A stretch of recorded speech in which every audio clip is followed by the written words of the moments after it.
네, 이번 시간에는 문자열에 대해서 문자열을 이용해서 프로그래밍 하는 방법을 조금 더 살펴보도록 하겠습니다. 지난 문자열에 대한 그 강의에서 우리가 문자열이란 문자 여러 개가 어, 연속되어 있는 그런 데이터 타입이다라는 것을 살펴봤습니다. 그래서 문자열은 우리가 쌍따옴표의 형태로 표시되어 있는 데이터 부분을 이야기하기도 하고요. 그리고 문자 배열에 저장되어 있는 연속된 문자들, 그것도 우리가 문자열이라고 부르게 되는 거죠. 네, 특히나 문자 배열에 우리가 뭔가를 저장하려면 문자열의 길이를 알아야 되잖아요. 그러니까 우리가 그 배열의 크기와 문자열의 길이가 일치하지 않기 때문에 항상 저장되어 있는 문자열 끝에는 널문자를 붙이게 됩니다. 예를 들어서 내가 ABC라고 하는 문자열을 메모리에 있는 어떤 배열에 저장했다면 A, B, C 하고 그 다음에 끝에 널문자가 붙음으로써 이게 끝이다라는 것을 표현하게 된다라는 겁니다. 그 다음에 문자열의 입력인데요. 우리가 단어 단위의 입력을 위해서 scanf라고 하는 함수를 이용을 하게 됩니다.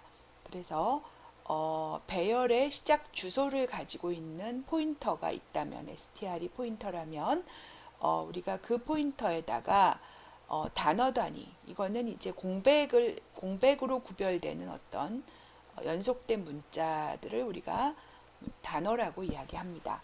그래서 scanf 밑줄 s라고 쓰고 앞에다가 %s를 씀으로써 문자열을 입력하겠다는 걸 나타내고요.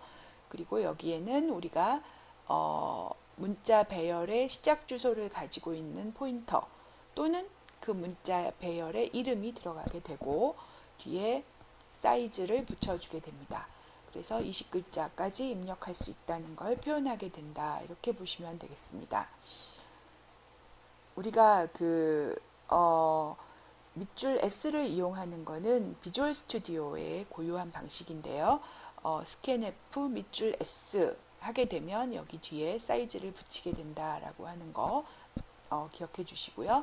그 다음에 GCC 표준에서는 밑줄 S와 사이즈를 둘 다 사용하지 않는다라고 하는 점을 기억해 주시기 바랍니다.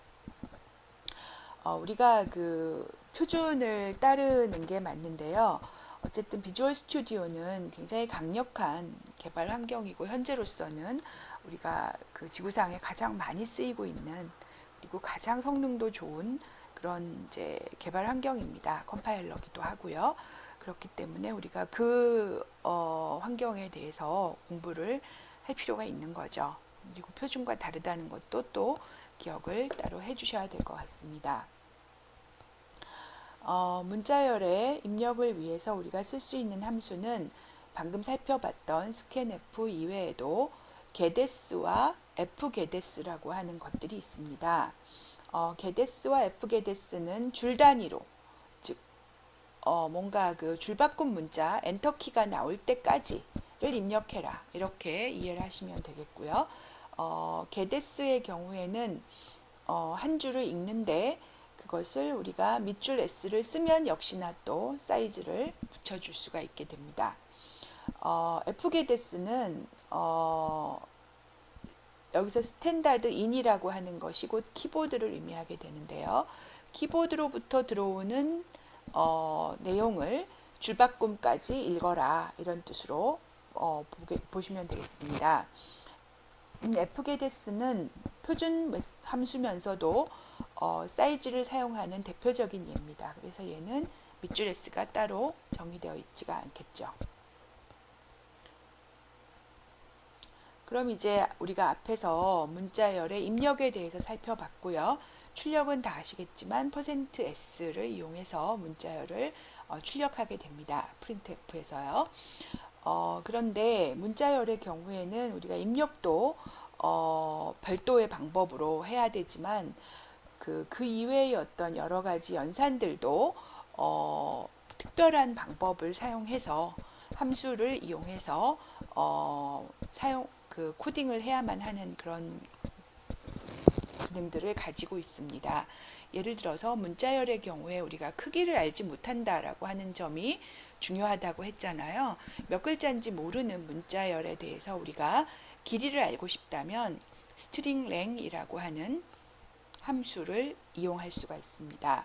그럼 이거는 그 문자열이 가지고 있는 내용이 몇 글자다라는 것을 우리에게 돌려주게 됩니다. 예를 들어서 우리가 워드가 지금 C 프로그래밍이라고 하는 문자열을 가지고 있다면 string length word는 우리가 5글자 5글자 해서 12라고 하는 길이를 우리에게 돌려줄 것입니다. 그 다음에 따옴표로 묶여있는 hello string 느낌표라고 하는 문자열의 경우에도 우리가 글자 수를 우리에게 돌려줘서 14가 돌아올 것이다 라고 하는 걸 알 수가 있죠.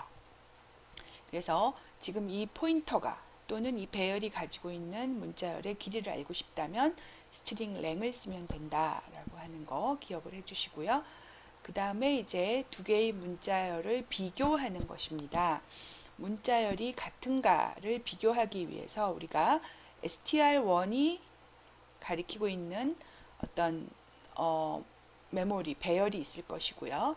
str2가 가리키고 있는 어떤 배열이 있을 텐데 여기에 이제 우리가 이런 내용이 들어있고 여기에 또 어떤 내용이 들어있을 때 그것을 우리가 비교해서 같으면 str compare라고 하는 함수를 이용을 해가지고 비교해서 같으면 0이 돌아오게 됩니다. 그래서 같은가 라고 하는 것을 비교할 때 string compare에서 equal 0을 써줘야 된다는 거죠. 여기서 같다라는 것은 우리가 그 사전 모든 글자가 한 글자씩 다 따졌을 때 같고 그리고 넓은 자까지도 같아야지 같다고 보는 거죠. 그래서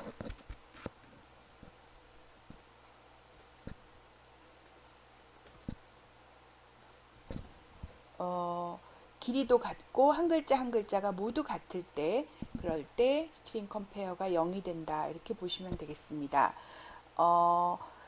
그러면 이제 만약에 우리가 그 str1하고 equal 해서 str2를 했다면 어떻게 될까 한번 생각을 해보면요. 이거는 지금 str1이 주소죠. 그래서 두 개의 주소가 같으냐 즉 같은 것을 가리키고 있냐라는 걸 의미하게 됩니다. 그래서 두 개가 같은 것을 가리키고 있을 때 equal은 true가 되는 거죠. 그런데 여기서 지금 우리가 관심이 있는 것은 두 개의 문자열의 내용이 같은가입니다. 그래서 들어있는 값이 같은가를 비교하고 싶다면 string compare를 써야 한다라는 점을 기억을 해주시고요. 또 하나 우리가 중요한 점이 string compare는 같으면 0을 돌려줍니다. 그리고 만약에 앞에 게 더 크다면 1을 돌려주고요. 앞에 게 작다면 -1을 돌려주는 것이 string compare다. 이렇게 보시면 되겠습니다. 그래서 같은가를 비교하려면 반드시 equal 0을 해주셔야 된다는 거 기억을 해주시면 좋겠습니다. 그래서 우리가 equal을 쓰게 되면 두 개의 포인터가 주소가 같은가, 즉 같은 것을 가리키고 있는가를 나타낸다는 점 다시 한번 기억해 주시기 바랍니다. str2를 str1에 복사해라 라고 하는 것을 우리가 생각을 해볼 수 있는데요. 어떤 하나의 배열이 가지고 있는 문자열을 다른 배열에 복사하고 싶습니다. 이때도 역시 우리가 str1에다가 str2 하고 지정을 하게 되면 이것은 무슨 뜻이냐 하면 str2가 가리키고 있는 내용이 있고 str1이 가리키던 내용이 있을 텐데 이거를 끊고 같은 걸 가리켜라 이렇게 되는 거죠. str2가 가리키는 주소를 str1도 가져라 이렇게 되는 겁니다. 그래서 그냥 지정을 하게 되면 동일한 주소를 가지게 된다라는 거고요. 내용을 복사하고 싶다라고 하면 우리가 str1이 가지고 있는 메모리 영역에 str2가 가지고 있는 내용을 복사해라 라고 하는 것은 스트링 카피를 이용해야 된다라는 거 기억해 주시기 바랍니다. 여기서도 밑줄 S는 비주얼 스튜디오의 표준이고요. 그 경우에 우리가 str1의 크기니까 str1 다음에 바로 사이즈가 붙게 된다라고 하는 거 기억해 주시면 좋겠습니다. 그 다음에 str2를 str1의 끝에 덧붙여라. 두 개의 문자열을 붙이는 거죠. 그러면 str1이 가리키던 곳이 있고 str2가 가리키는 곳이 있을 텐데, 여기에 이제 이런 내용이 있다라고 했을 때 여기에 있던 내용이 있고요. 그 뒤에 이걸 덧붙여 달라라는 거죠. 그럼 원래 여기에 널문자가 있었을 텐데 이 위치에 있던 널문자를 없애고 거기에 이제 str2가 가지고 있는 내용을 붙이고 그 뒤에다가 널문자를 넣게 된다, 이렇게 보실 수가 있겠죠. 그래서 원래 갖고 있던 데다가 str2의 내용을 덧붙인 문자열이 str1에 들어가게 된다 라고 보시면 되겠습니다. 그 다음에 우리가 이제 스트링 컴페어는 두 개의 문자열이 그 포인터가 가리키는 곳의 문자열의 내용을 비교한다라고 했죠. 근데 이 두 개의 내용을 끝까지 비교해서 널문자까지 비교해서 길이도 같아야 같은 것이 스트링 컴페어인데요. 스트링 n 컴페어라고 하는 것은 우리가 뒤에 글자 수를 하나 매개 변수로 더 추가해서 보내게 되면 str1이 가리키고 있는 문자열과 str2가 가리키고 있는 문자열을 비교하는데 앞에서부터 n 글자까지만 비교해라, 이렇게 되는 거죠. 그래서 우리가 그 뒷부분은 다르더라도, 뒷부분은 뭐가 됐더라도 여기까지만 같으면 일단 우리는 같다라고 비교하게 되는 것이 스트링 n 컴페어다, 이렇게 보시면 되겠습니다. 얘도 마찬가지로 크면은 1, 작으면 마이너스 1, 같으면 0, 이렇게 돌려주는 그런 함수가 되겠습니다.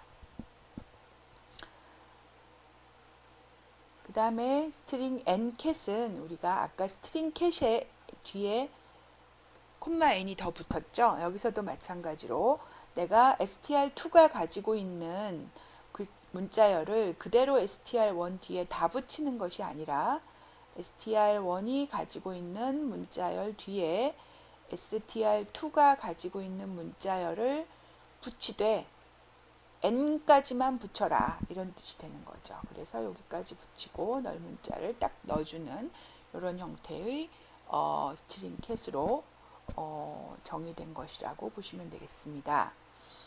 그 다음에 이제 마지막 굉장히 어려운 함수입니다. str이라고 하는 함수가 있습니다. 이건 뭐냐 하면 str1이 가리키고 있는 문자열이 있죠. 여기가 이제 str1의 포인터의 시작 주소입니다. 그 다음에 str2가 가리키고 있는 곳에 또 어떤 문자열이 있겠죠. 그럼 여기에 있는 문자열이 이렇게 생긴 게 있다면 여기 널문자가 있을 텐데요. 이 문자열이 str1으로부터 처음으로 나타나는 곳의 위치를 돌려주게 된다, 이런 얘기죠. 그래서 처음으로 찾게 되는 위치, 이 문자열이 나타나는 처음으로 나타나는 위치를 돌려줘서 P가 그 위치를 가리키게 됩니다. 그래서 이것도 하나의 또 문자열인 거죠. 위치, 즉 주소니까 차스타입니다. 그래서 차스타로 돌려받은 것도 역시 문자열이 됩니다. 그래서 예를 들어서 우리가 그 str2가 mm이라고 해보죠. 그러면 내가 그 차스타 p equal str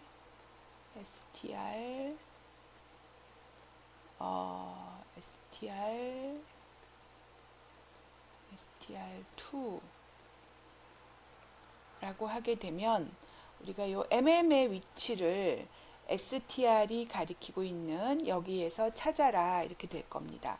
그러면 첫 번째 나오는 mm이 여기니까 p는 mm을 가리키게 되겠죠. 그럼 만약에 우리가 printf로 P를 찍어봐라 라고 하면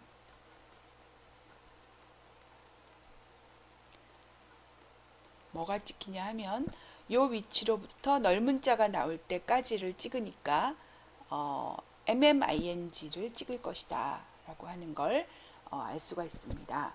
그래서 str, str은 앞에 문자열에서 뒤에 문자열이 있는 곳에 위치를 반환하는 함수다 라는 거 기억을 해주시면 좋겠고요.